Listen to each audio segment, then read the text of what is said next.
고금리 고환율, 고물가보다 더 무서운 게 경기 침체로 인한 기업들의 인력 감축이라고 이야기합니다. 저도 그 말에 적극 공감합니다. 사람들이 이제 직장을 잃으면 그로 인해서 이제 급여가 나오지 않으면 보통의 가정들은 대부분 다 흔들립니다. 제가 아는 이렇게 상당수의 지인들 한 달 월급 안 나오면 그냥 그 다음 달 생활이 안 됩니다. 카드 값을 바로 내야 되는데 카드 값 못 내면 그냥 바로 연체죠. 보통의 사람들이 한 달 벌어서 한 달 먹고 산다라고 얘기하는 게 거짓말이 아니라는 겁니다. 한 달 벌어서 한 달 먹고 사는 이 불편한 현실이 좀 나아지려면 어떻게 해야 됩니까? 살아가는 삶이 좀 많이 쉽지 않겠지만 그럼에도 불구하고 최대한 아끼고 또 아껴서 한 달에 30만 원이든 50만 원이든 100만 원이든 확보를 해야 됩니다. 그렇게 해서 당장에는 어떤 식으로든 한 달 생활비를 비상금으로 확보하는데 사활을 걸어야 됩니다. 그렇게 해서 한 달치가 되면 그 다음에 두 달치, 세 달치, 6개월치, 1년치, 2년치 이 정도 이렇게 확보해 놓으면 아무리 좀 힘들고 어려운 일이 좀 닥쳐도 그래도 견디고 또 살아갈 수 있다라는 겁니다. 저는 그래도 현금성 자산을 어느 정도는 가지고 있어서 그래도 갑자기 이렇게 되게 힘겨운 상황이 생기면 1년치 정도의 생활비를 이렇게 충당할 수 있는 정도의 수준은 됩니다. 근데 그럼에도 불구하고 월급이 한 달 안 나오고 두 달 안 나오고 세 달 안 나온다 그러면 심리적으로 되게 타격이 큽니다. 월급이 한 달 밀리고 두 달 밀린다, 이건 보통의 사람들이 정말 견디기 어려운 큰 쇼크라는 겁니다. 그렇기 때문에 그 쇼크를 감내하고 견디고 이 흔들리지 않으려면 어떻게 해야 된다? 어떻게든 생활비를 최소 3개월 치는 비상금으로 가지고 있어야 된다라고 말씀을 드립니다. 그게 쉬운 얘기냐? 쉽지 않다. 먹고 살려면 얼마나 들어가는 데가 많은데 뺄 데가 어딨냐? 라고 얘기하는 이들도 많습니다. 당연하죠.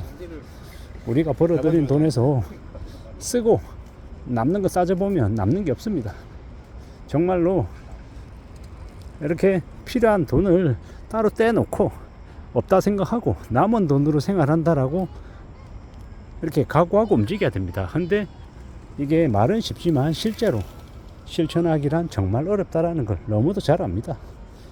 이 어른들은 그래도 안 사입고 최대한 먹는 거 줄이고 이게 가능한데 아이들을 둔 이제 가정에서 애들 먹이는 걸 줄이는 건 정말 쉽지 않죠. 어른들이 자기는 돼지고기 먹어도 애들 소고기 사 먹고 싶어 하고 자기는 닭고기 먹어도 애들은 돼지고기 먹이고 싶어 하는 게 보통 어른들의 마음입니다. 저도 마찬가지고요. 그렇기 때문에 우리는 일상을, 생활을, 생계를 아주 중요시 할 수밖에 없는 거다. 그리고 그 생활을 중요시하기 때문에 월급이 끊기는 걸 최대한 좀 줄이고 좀 막아봐야 된다라는 거죠. 말처럼 쉽지 않죠. 정말 어렵습니다. 그렇지만 그런 상황이 닥쳤을 때 어떻게 대응하지? 어떻게 대비하지? 라고 이렇게 스스로에게 물으면 결국은 경제적인 부분, 비상금 마련해서 몇 달을 최대한 버티든 6개월이든 1년이든 시간을 확보하는 게 필요하고 그 다음은요. 자기의 재능을 잘 이렇게 키워서 자기만의 기술을 확보하든 아니면 어떤 재능을 좀 만들어내든 그걸 통해서 추가적인 이 수익을 만들 수 있게끔 또 움직여 봐야 된다라는 겁니다. 여러 가지 방향으로 모색하고 하나가 아니라 두 가지, 세 가지, 네 가지 대안을 같이 움직여 가며 나아가야 된다라고 생각합니다. 그렇게 살아야 그래야 삶이 지켜지지 않겠나라는 겁니다. 대기업들부터 인력을 먼저 줄이고 나섰습니다. 대기업들이 그러면요. 그 아래에 있는 관련되어 있는 이 관계사들, 거래처들, 중소기업들, 하청업체들 마찬가지로 유사한 수준으로 인력을 줄일 수밖에 없다라는 겁니다. 그게 현실이죠. 그 불편한 현실을 우리는 감당하며 지내야 됩니다. 요즘에 사람들의 소비가 많이 줄었다라고 이야기하는 게 왜겠습니까?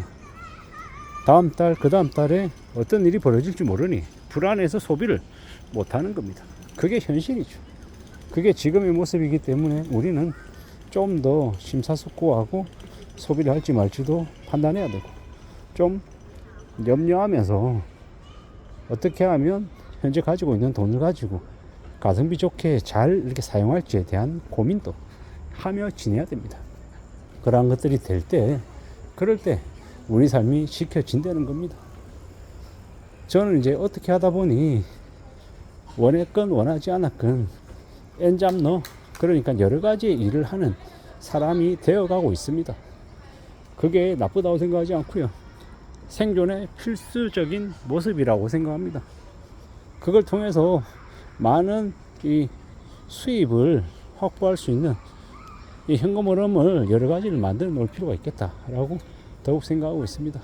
사람들은 그렇게 얘기하죠. 노후를 위해서 월세든 아니면 고배당 우량주든 이 꾸준히 나오는 그런 것들이 필요하다고. 저도 그 말에 적극 동의합니다. 하지만 함부로 뭔가를 이렇게 결정하는 건 조금 우려스럽고요.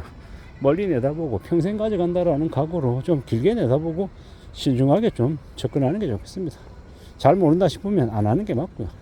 뭔가를 하고 싶다라고 하면 정말로 치열하게 공부하고 또 공부해서 정말 잘 안 다음에 할지 말지 결정하는 게 좋을 것 같습니다.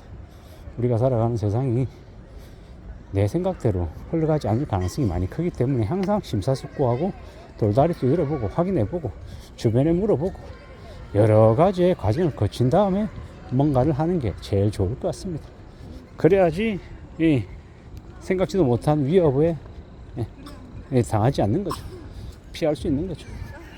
꾸준히 자기만의 시간 확보해서 자신의 재능도 키워야 되고 현금 흐름도 이렇게 잘 만들어갈 각오도 해야 되고 여러 가지 구상들도 하고 고민들도 하고 생각들도 하고 그러면 살아야 될 것 같습니다.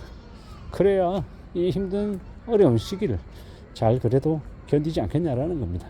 그냥 마냥 참고 마냥 견디는 것만으로는 부족하다는 부족하다는 생각이 들어서 말씀을 드려봤습니다.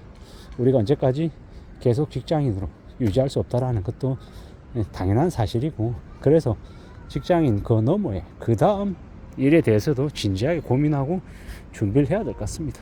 그래야 우리의 삶이 좀 덜 힘들어지지 않고 유지가 되지 않겠냐라고 생각해 봅니다. 험난한 시대를 살아가고 있는 저나 여러분들이 우리 모두가 좀 그래도 덜 힘들고 좀 안전하게 살아가기를 진심으로 바랍니다. 그런 좀 경제 상황이 좀 나아지는 때가 좀 빨리 왔으면 좋겠는데 언제쯤이면 좀 경제가 좀 풀릴지 좀 두고 봐야 될 것 같습니다. 이상입니다.